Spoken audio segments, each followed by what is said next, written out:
అటు మీడియాలో ఇటు సోషల్ మీడియాలో వైరల్ అవుతుంది. ఈ ఘటనపై విచారణ జరిపి నివేదిక అందజేయాలని ఇప్పటికే కేంద్ర ఎన్నికల సంఘం రాష్ట్ర ప్రభుత్వాన్ని ఆదేశించింది. అయితే ఈ కేసులో పిన్నెల్లికి 2 ఏళ్ల నుంచి 7 ఏళ్ల వరకు జైలు శిక్ష పడే అవకాశం ఉందనే ఓ చర్చ సైతం రాజకీయ వర్గాల్లో వైరల్ అవుతుంది.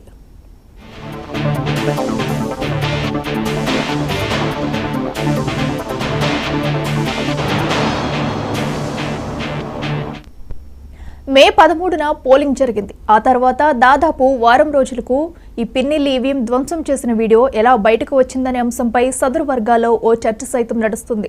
రాష్ట్రంలో పోలింగ్ అనంతరం పల్నాడు, తిరుపతి, అనంతపురం జిల్లాల్లో ఘర్షణలు చెలరేగాయి.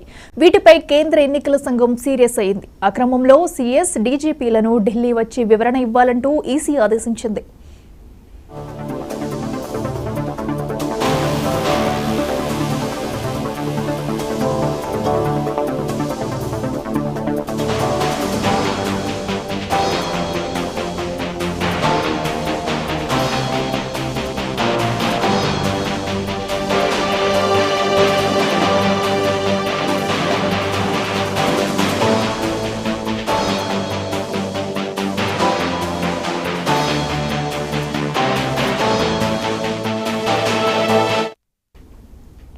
ఈవీఎంను ధ్వంసం చేసిన కేసులో A1 నిందితుడిగా ఉన్న మాచర్ల ఎమ్మెల్యే పిన్నెల్లి రామకృష్ణారెడ్డి హైకోర్టును ఆశ్రయించారు. పల్నాడు జిల్లా మాచర్ల నియోజకవర్గం పరిధిలోని పాల్వాయి గేటు పోలింగ్ కేంద్రంలో ఈవీఎంను ధ్వంసం చేసిన ఘటనను ఈసీ సీరియస్ గా తీసుకుంది. వివిధ సెక్షన్ల కింద కేసులు నమోదు చేసిన పోలీసులు ప్రత్యేక బృందాలతో గాలింపు చేపట్టారు. ఈ నేపథ్యంలో పిన్నెల్లి ముందస్తు బెయిల్ ఇవ్వాలని కోరుతూ హైకోర్టులో లంచ్ మోషన్ పిటిషన్ దాఖలు చేశారు.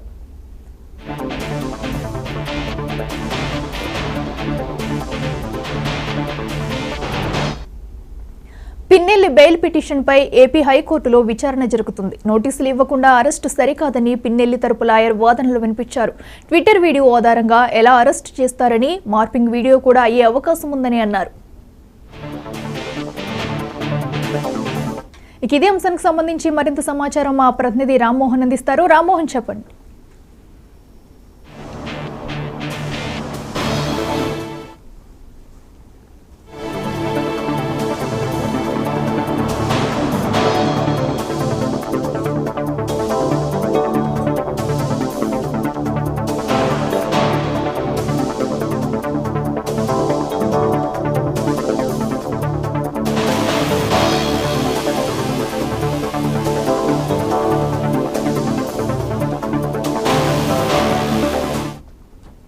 Macherla MLA Pinnelli Ramakrishna Reddy polling booth లో ఈవీఎం ధ్వంసం చేసిన వీడియో ప్రస్తుతం అటు మీడియాలో ఇటు సోషల్ మీడియాలో వైరల్ అవుతుంది. ఈ ఘటనపై విచారణ జరిపి నివేదిక అందజేయాలని ఇప్పటికే కేంద్ర ఎన్నికల సంఘం రాష్ట్ర ప్రభుత్వాన్ని ఆదేశించింది. ఇదే అంశానికి సంబంధించి మరింత సమాచారం మా ప్రతినిధి రామ్మోహన్ అందిస్తారు. రామ్మోహన్, చెప్పండి. అఖిల, ఈవీఎం ధ్వంసం కేసులో ఇప్పటికే పరారీలో ఉన్న ఎమ్మెల్యే పిన్నెల్లి రామకృష్ణారెడ్డి హైకోర్టులో ముందస్తు బెయిల్ కోసం లంచ్ మోషన్ పిటిషన్ దాఖలు చేసినట్లు తెలుస్తుంది. అయితే ఈ లంచ్ మోషన్ ను స్వీకరిస్తారా లేదా ముందస్తు బెయిల్ ఇస్తారా ఇవ్వరా అనే దాని పైన మరికొంచెం సేపు అయితే వేచి ఉండాల్సి పరిస్థితి ఉంది. నర్సాపేట ఇప్పటికే ఒక ఊహాగానాలైతే నర్సాపేటలో కోర్టులు లొంగిపోతారని ఊహాగానాలు ఇప్పటికే వచ్చాయి.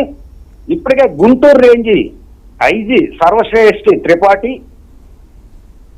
నరసరావుపేట జిల్లా కోర్టు వద్ద భారీ బందోబస్తు ఏర్పాటు చేసి ఐజీ సర్వశ్రేష్ఠి త్రిపాఠి నరసరావుపేట రావడంతో ప్రస్తుతం జిల్లా ఎస్పీ కార్యాలయం ఉన్న ఐజీ కూడా నరసరావుపేటలో ఉన్న సర్వశ్రేష్ఠ త్రిపాఠి నరసరావుపేట రావడంతో భారీ బందోబస్తు ఈ ఊహలకి మరింత బలం చేకూరేటట్లు ఉంది.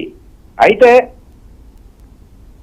హైకోర్టులో ముందస్తు బెయిల్ రాకపోతే నరసరావుపేట కోర్టులో లొంగిపోయే అవకాశాలు ఉన్నట్లు పోలీసులు అయితే తెలుపుతున్నారు.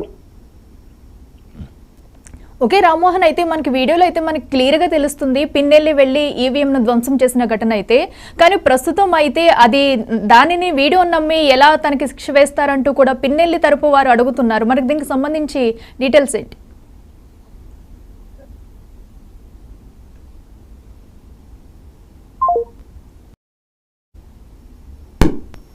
Right Rammohan, thank you.